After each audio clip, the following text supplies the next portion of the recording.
महाराष्ट्र नगर परिषद भरती 2025 किती पोस्ट आहेत व कोणत्या, वयोमर्यादा किती व पात्रता काय, परीक्षा किती मार्काची व कोण घेणार, प्रत्येक पदासाठी अभ्यासक्रम कोणता, ऑल इन वन माहिती आपण या व्हिडिओमध्ये पाहणार आहोत। पण व्हिडिओला सुरुवात करण्याआधी तुम्ही जर आपल्या चॅनलवरती नवीन असाल तर प्लीज आपल्या चॅनलला लाईक, शेअर आणि सबस्क्राइब करा आणि नोटिफिकेशन बेलला क्लिक करा, म्हणजे येणाऱ्या प्रत्येक नवीन अपडेट तुम्हाला सुरुवातीला मिळत राहतील। चला पाहूया इन डिटेल हा व्हिडिओ। नमस्कार सर्व भावी अधिकारी मित्र मैत्रिणींनो, तुम्ही ज्या व्हिडिओची आतुरतेने वाट पाहत होता तो नगर परिषदेचा व्हिडिओ मी तुमच्यासाठी घेऊन आलेलो आहे।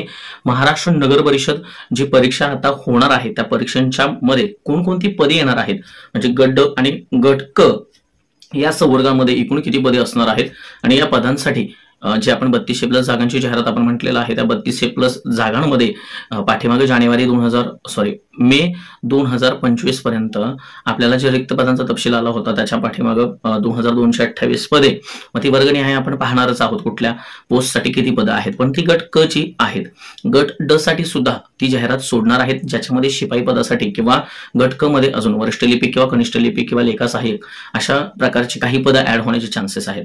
मग त्या संदर्भात सुद्धा पदांमध्ये वाढ होणार आहे आणि जी उर्वरित पदे जे आपण म्हणतोय की 800 पदाच्या आसपास अजून वाढणार आहेत किंवा काय, आणि मग ते 2400 आणि 800 असं 3200 मिळून 3200+ वरती जाहिरात जाईल। तर त्या डिटेल्स आपण या व्हिडिओमध्ये पाहणार आहोत। पण तत्पूर्वी नगर परिषदेमध्ये कोणकोणती पदे येतात इथून आपण सुरुवात करूया।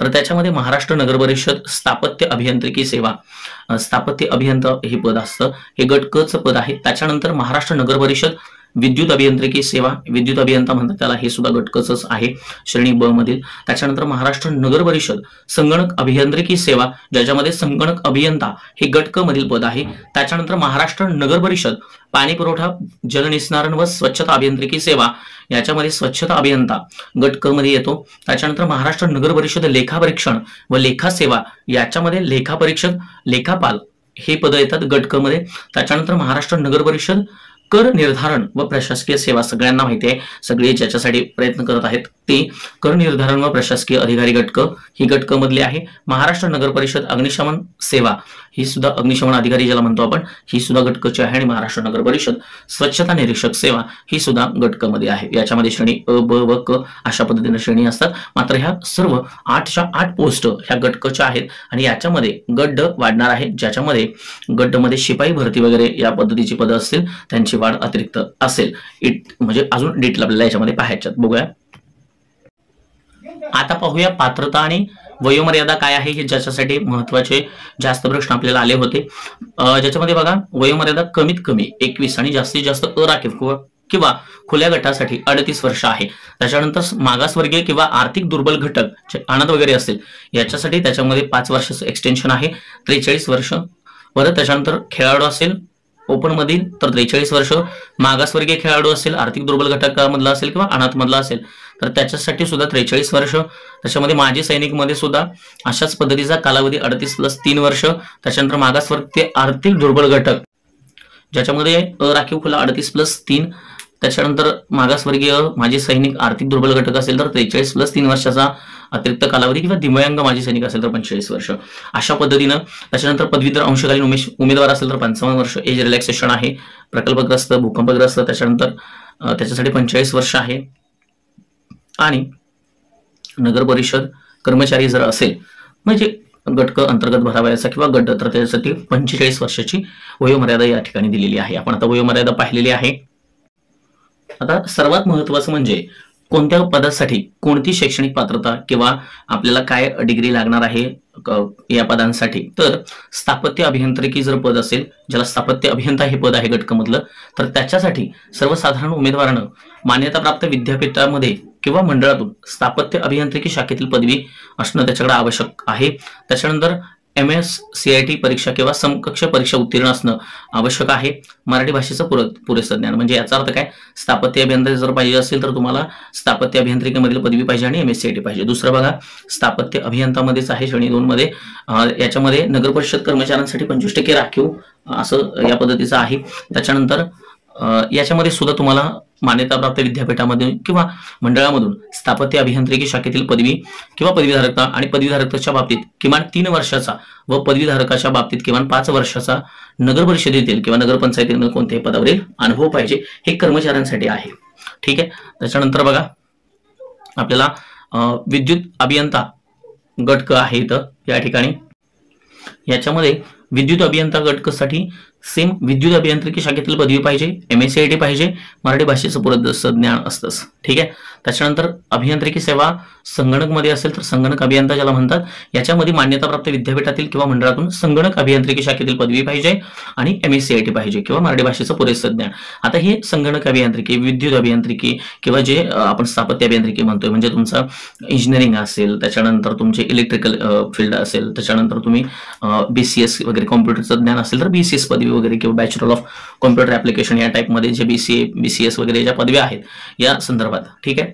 आणि MSCIT वगैरे पाहिजे। त्याच्यानंतर संगणक अभियंता झाल्यानंतर म्हणजे अभियांत्रिकी सेवा संगणक मध्ये झाल्यानंतर पाणी पुरवठा व जलनिस्सारण जे आहे व स्वच्छता गट क याच्यासाठी मान्यताप्राप्त विद्यापीठातून किंवा मंडळातून यांत्रिकी किंवा पर्यावरण अभियांत्रिकी शाखेतील पदवी पाहिजे आणि याच्यामध्ये MSCIT तुम्ही केलेला असला पाहिजे किंवा त्याच्या समकक्ष कोणतीही पदवी त्यामध्ये असली तरी चालेल संगणकाची। मात्र तुम्हाला पाणी पुरवठा व जलनिस्सारण स्वच्छता गट क श्रेणीसाठी तुम्हाला मान्यताप्राप्त विद्यापीठ मंडळातून यांत्रिकी किंवा पर्यावरण अभियांत्रिकी शाखेतील पदवी पाहिजे। त्याच्यानंतर बघा महाराष्ट्र नगर परिषद सेवा लेखापरीक्षण व लेखा सेवा याच्यामध्ये लेखापरीक्षक किंवा लेखापाल ही घटकाची ही आहे पद आहे आणि याच्यामध्ये मान्यताप्राप्त विद्यापीठ किंवा मंडळातून वाणिज्य शाखेतील पदवी पाहिजे, म्हणजे BCom वगैरे हे तुम्हाला लागणार आहे लेखापरीक्षक किंवा लेखापालसाठी। मग MSCIT किंवा समकक्ष तुमचे कुठलेही CCC वगैरे असलं तरी चालेल। त्याच्यानंतर हे कर्मचाऱ्यांसाठी आहे ते 25% तुम्ही बघून घ्यायचे, त्याच्यामध्ये तुम्हाला सेम आहे फक्त अनुभव या ठिकाणी असतो नगर परिषदेच्या कर्मचाऱ्यांसाठी, ठीक आहे। बाकीचं बघा कर निर्धारण महत्वाचं आहे। महाराष्ट्र नगर परिषद कर निर्धारण व प्रशासकीय सेवा याच्यामध्ये कर निर्धारण जागेसाठी किंवा प्रशासकीय अधिकारी गट या पदासाठी तुम्हाला मान्यताप्राप्त विद्यापीठामधून किंवा मंडळातून कोणतेही शाखेची पदवी चालते। MSCIT किंवा समतुल्य कुठलाही कोर्स चालतो आणि मराठी भाषेचं पुरेसं ज्ञान, कारण हे यालाच फक्त कोणत्याही शाखेची पदवी चालत असल्यामुळं तुम्हाला हे सगळ्यात महत्त्वाचं पद वाटत असेल आणि जागा सुद्धा याच पदासाठी जास्त असतात। आता बघा कर निर्धारण आणि जे प्रशासकीय अधिकारी गट क हे जे पद आहे याच्या जागा सुद्धा यावेळेस जास्त आहेत। आपण पदसंख्या सुद्धा पाहणार आहोत, त्यामुळे काळजी करू नका। मात्र शैक्षणिक पात्रता व अर्हता तुम्हाला कळाली असेल। त्याच्यानंतर बघा महाराष्ट्र नगर परिषद अग्निशमन सेवा जी असते याच्यामध्ये सर्वसाधारण उमेदवारांना मान्यताप्राप्त विद्यापीठातून किंवा मंडळातून किंवा कोणत्याही शाखेतून पदवीधारक असला पाहिजे, ज्याच्यामध्ये अग्निशमन केंद्र अधिकारी आणि प्रशिक्षक पाठ्यक्रम केंद्रीय अग्निशमन सेवा महाविद्यालयातून नागपूरमधून उत्तीर्ण पाहिजे किंवा मग ते एक झालं। त्याच्यानंतर MSCIT परीक्षा किंवा मग मराठी भाषेचं पुरेसं ज्ञान ह्या गोष्टी आपल्याला त्या ठिकाणी लागणार आहेत अग्निशमन सेवेसाठी। त्याच्यानंतर महाराष्ट्र नगर परिषद स्वच्छता निरीक्षक सेवा ज्याच्यामध्ये स्वच्छता निरीक्षक ही गट क मधली एक पदाची भरती असणार आहे, ज्याच्यामध्ये मान्यताप्राप्त विद्यापीठामधील कोणत्याही शाखेची पदवी चालेल स्वच्छता निरीक्षकसाठी आणि मान्यताप्राप्त संस्थेकडील स्वच्छता निरीक्षक पदविका अभ्यासक्रम उत्तीर्ण असलेला पाहिजे मात्र, ठीक आहे। त्यामुळं ही सुद्धा स्पेसिफिक होऊन जाते, सर्वांना भरता येत नाही। ज्याच्याकडे स्वच्छता निरीक्षक पदविका अभ्यासक्रम पूर्ण असेल त्यालाच याच्यासाठी फॉर्म भरता येईल, ज्याच्यामध्ये या गोष्टी आहेत। आता परीक्षे संदर्भात आपण आता बोलूया। परीक्षेसाठी संवर्गनिहाय याप्रमाणे वस्तुनिष्ठ बहुपर्यायी ऑनलाईन परीक्षा पद्धती होणार आहे, ज्याच्यामध्ये तुम्हाला या 8ही पोस्टसाठी म्हणजे इथं 8 आहेत, अजून त्याच्यामध्ये वाढ होणार आहे। तुम्हाला सांगितलंय मी गड्डचे याच्यामध्ये ऍड होणार आहे।